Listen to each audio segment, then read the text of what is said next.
गरीब लड़का और भगवान बुद्ध। एक इतना गरीब लड़का कि वह हर रोज़ खाने के लिए भटकता था और कहीं न कहीं से खाना इकट्ठा करता था, पर हर रोज़ उसका खाना गायब हो जाता था। एक दिन उसे पता चला कि एक चूहा उसका खाना चुराता है, तो उसने उस चूहे को पकड़ा और उससे पूछा कि तुझे पता है, मैं इतना गरीब हूँ, फिर भी तू मेरा खाना चुराता है। अगर तुम्हें चुराना ही है तो किसी अमीर का क्यों नहीं चुराता? तो वह चूहा बोला कि तेरी किस्मत में कुछ ही चीज़ें लिखी हैं वही मिलेगा। भले तू कितनी ही कोशिश कर ले, भले तू कितना भी इकट्ठा कर ले, उसे अपने पास नहीं रख सकता। यह जानकर लड़का बहुत शौक हुआ कि ऐसा कैसे हो सकता है। तो चूहे ने कहा कि अगर तुझे जानना ही है कि तेरी किस्मत में क्या लिखा है, तो भगवान बुद्ध के पास जाना पड़ेगा। वही तुम्हें बता सकते हैं कि तुम्हारे किस्मत में क्या है। इसलिए वह लड़का भगवान बुद्ध से मिलने के लिए निकल पड़ा। चलते चलते बहुत रात हो गई थी, इसलिए रास्ते में उसने एक हवेली देखी और उस घर वालों से एक रात रहने के लिए इजाज़त मांगी। उसे इजाज़त मिल भी गई। हवेली वाले ने लड़के से पूछा कि वो इतनी रात को कहाँ जा रहा है। तो उसने कहा कि मैं बुद्ध के पास जा रहा हूँ, अपनी किस्मत के बारे में पूछने के लिए। तो हवेली वाले ने कहा कि तुम भगवान बुद्ध से हमारा सवाल भी पूछोगे। हमारी एक 16 साल की लड़की है जो बोल नहीं सकती है, तो क्या करें जिससे इसकी आवाज़ आए। उस लड़के ने कहा कि ज़रूर पूछूंगा आपका सवाल, और उसने उनको धन्यवाद कहा और सुबह वहाँ से निकल पड़ा। आगे रास्ते में बहुत बड़े बड़े बर्फ़ के पहाड़ थे। वह बड़ी मुश्किल से पहाड़ पर चढ़ा। उसे वहाँ एक जादूगर मिला। उसने उस लड़के से पूछा कि वह कहाँ जा रहा है। तो उसने कहा कि भगवान बुद्ध के पास जा रहा हूँ, अपनी किस्मत के बारे में पूछने के लिए। तो जादूगर ने कहा, क्या तुम भगवान बुद्ध से मेरा यह सवाल पूछोगे? मैं हजारों साल से तपस्या कर रहा हूँ ताकि मैं स्वर्ग जा सकूँ, और मेरे हिसाब से अब तक तो मुझे स्वर्ग में चले जाना चाहिए था, तो मैं स्वर्ग में जाने के लिए क्या करूँ? लड़के ने कहा कि ठीक है, मैं आपका सवाल बुद्ध से पूछता हूँ। उस जादूगर के पास एक छड़ी थी। उस छड़ी की मदद से उस लड़के को बर्फ के पहाड़ के उस पार पहुँचा दिया।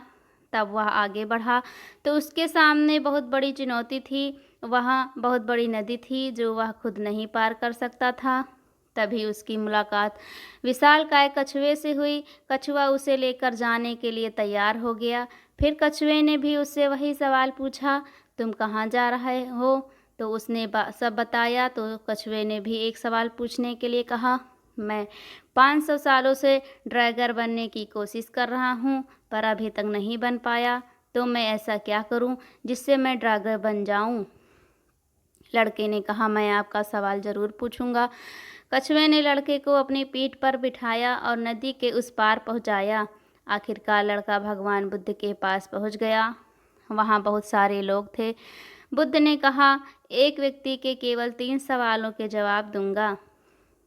लड़का एकदम शॉक हो गया क्योंकि उसे तो 4 सवाल पूछने थे। वह सोचने लगा कि उसे कौन से 3 सवाल पूछना चाहिए। उसने कछुए के बारे में सोचा कि कछुआ 500 सालों से ड्रैगर बनने की कोशिश कर रहा है। जादूगर 1000 साल से स्वर्ग जाने के लिए तपस्या कर रहा है, और वह लड़की बिना बोले कैसे पूरी ज़िंदगी निकाल सकती है। फिर खुद के बारे में सोचा कि मैं तो सिर्फ गरीब हूँ, मैं तो मांग कर भी अपनी ज़िंदगी गुजार सकता हूँ, पर कछुआ, जादूगर और लड़की की परेशानियाँ तो मेरी परेशानियों से बहुत बड़ी है। तो लड़के ने उनके 3 सवाल भगवान बुद्ध से पूछे। बुद्ध ने जवाब दिया कि कछुआ 500 सालों से ड्रैगर बनने की कोशिश कर रहा है, पर अपने कवच को छोड़ने के लिए तैयार नहीं है। जब तक वह कवच को नहीं छोड़ेगा, तब तक वह ड्रैगर नहीं बन पाएगा। वहीं जादूगर अब तक अपनी छड़ी नहीं छोड़ेगा, तब तक वह स्वर्ग नहीं जा पाएगा, और जब लड़की को उसका जीवन साथी मिल नहीं जाएगा, तब तक वह बोल नहीं पाएगी। यह सब सुनकर लड़का वापस कछुए के पास आया और उसे सब कुछ बताया। तो कछुए ने अपना कवच निकाल दिया। जैसे ही कवच निकाला, उसमें से कीमती मोती निकले। वह मोती कछुए ने लड़के को दे दिया और वह ड्रैगर बन गया। फिर जादूगर के पास गया और सारी बात बताई। तो जादूगर ने अपनी जादू की छड़ी लड़के को दे दी और वह स्वर्ग में चला गया। उसके बाद लड़का उसी हवेली में गया जहाँ उसने रात गुजारी थी। जब वहाँ गया तो लड़की सामने आई और बोली, उस रात हमारे हवेली पर तुम ही आए थे ना। इस तरह लड़के को पैसा, पावर और एक खूबसूरत जीवन साथी मिल गई। जीवन में कुछ पाने के लिए कुछ देना पड़ता है।